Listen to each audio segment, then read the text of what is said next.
caso di dire il Veneto in centro, l'enorme gonfalone marciano, il più grande al mondo, 300 metri quadri, distesi come un lenzuolo giallo e rosso in Piazza dei Signori, per riconoscere il risultato raggiunto da Vicenza, città e provincia in occasione del referendum per l'autonomia. Il cuore della città colmo di gente, è forte il messaggio di speranza per quello che lo stesso governatore del Veneto, Luca Zaia, aveva definito all'indomani del voto il Big Bang delle riforme istituzionali, una chiamata di popolo. Il Veneto, Zaia, andrà a trattare con 2.400.000 voti di veneti che spingono per avere l'autonomia.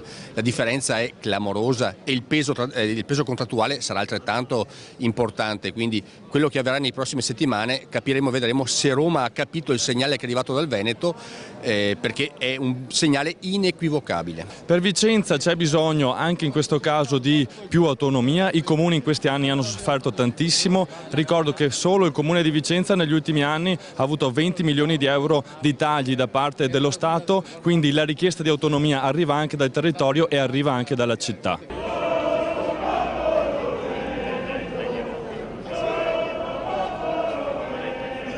È importante il ruolo dei parlamentari veneti a Roma. È un momento importante, un momento che potrebbe segnare veramente una svolta storica.